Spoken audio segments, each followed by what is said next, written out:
The film opens with Joel Dawson narrating what happened to Earth.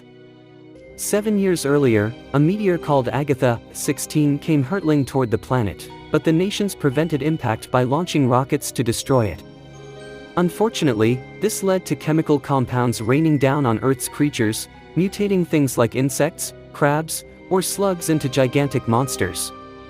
Within a year, 95% of the human population is gone. Joel has been living in a bunker colony with survivors ever since. Joel is the only one in his colony who doesn't have a romantic partner.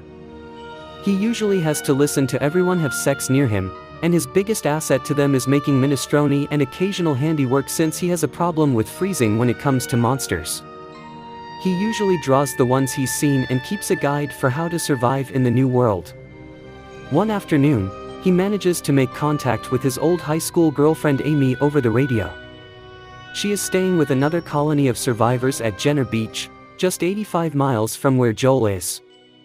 Suddenly, their connection is cut when an ant monster breaches the colony.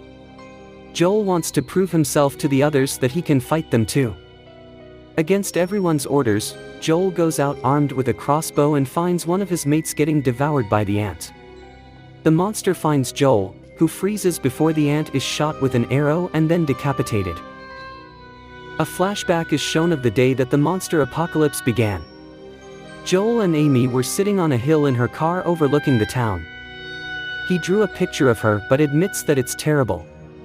As they start to make out, they hear sirens and see the rockets being launched. They proceed to head back to their loved ones. Joel decides to go out on his own to find Amy, but the rest of the colony advises against it because it would be extremely dangerous and he is wildly unprepared for what is out there.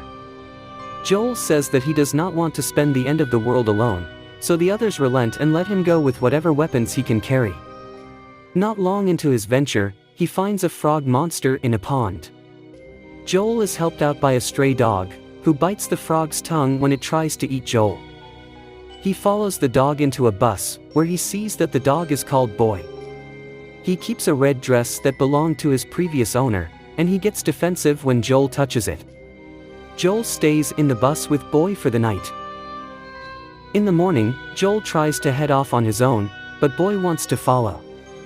Joel allows it and finds that Boy becomes an excellent companion. He even manages to keep Joel from eating poison berries. While walking, Joel falls into a nest of worm monsters. He is found by survivors Clyde and Minnow. They help pull him out and kill the creatures using a echidna and a grenade.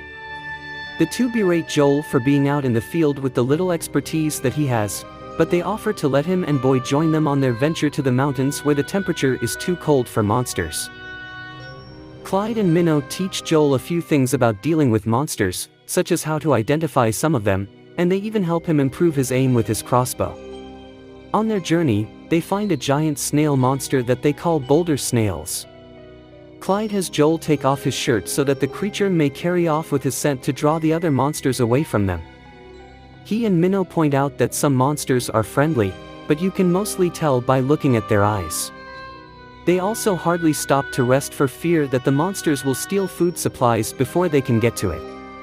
After he tells them he is going to find Amy, they encourage him to not settle, even at the end of the world. Once they reach their furthest points, Joel decides he must split from Clyde and Minnow. The little girl is upset since she had gotten attached to Joel, but he gives her a tube of lipstick as a keepsake, which she loves and is thankful for.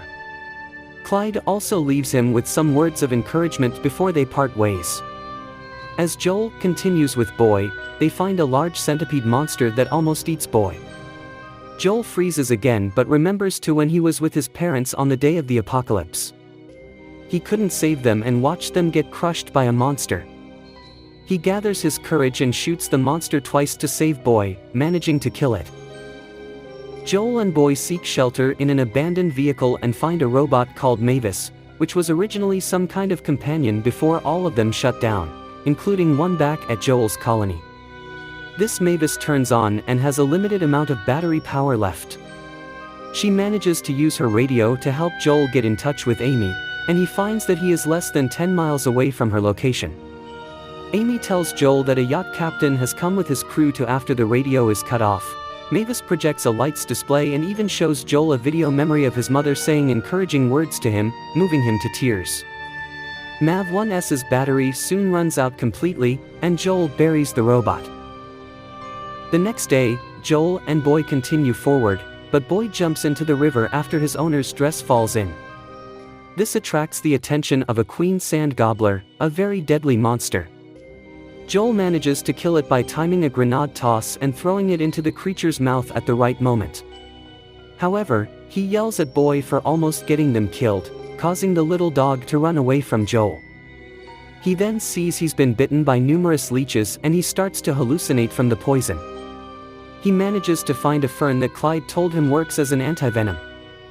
He then appears to see Amy and a few of her fellow survivors approaching him.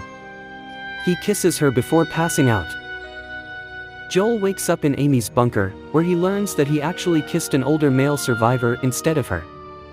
She introduces him to Cap, the leader of the yacht team that has apparently come to take the colony to a safer location. After Joel sees the setup on the beach, he has a private moment with Amy. While she is happy to see him and glad that he survived, she tells him that she has long since moved on from him and even had a relationship with another survivor who died the year before. Joel is understanding but heartbroken. Cap gathers the survivors around to discuss his plan to gather everyone to another place, but Joel suggests that they try to adapt to the surface based on what he has learned. The others choose the yacht plan. He then goes to contact his colony to let them know he made it safely. Everyone is excited and happy to hear Joel's voice, as well as knowing that he actually managed to kill a monster. He is then brought a plate of berries, which he recognizes as the ones that Boy was trying to keep him away from. Joel realizes Cap is not what he seems. When he goes to warn Amy, Cap's henchwoman Dana knocks Joel out. Joel wakes up tied up with Amy. Cap reveals his true intentions, being that he, Dana, and a third member, Rocco, have been going to multiple colonies and robbed them of their resources by using a giant crab monster that he is controlling through electric manipulation, who also pulls the yacht. As Cap sends the crab after the survivors while they grab what they can, Joel manages to free himself and also sees the return of Boy. He sends Boy to help Amy while they deal with the crab and the other villains. The crab grabs Joel, but he looks into the creature's eyes and sees that he is one of the Kinder monsters. He fires at the electrical chain to free the crab, who then goes out to the yacht to devour Dana, Rocco, and then finally feasting on Cap and what's left of his yacht. Joel makes plans to return to his own colony since he knows there is no place for him there. Before parting ways with Amy, they share one last passionate kiss. It appears to reignite the spark for Amy, and she tells Joel she will go find him. He leaves her with his monster survival guide and takes Boy with him to make the trip back to the colony, where he is welcomed with open arms.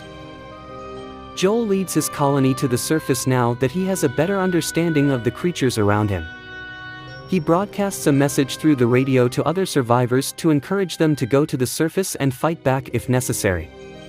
Clyde and Minnow, who both made it to the mountain, hear the message and wish Joel well, although they think he will probably get eaten by snow spiders.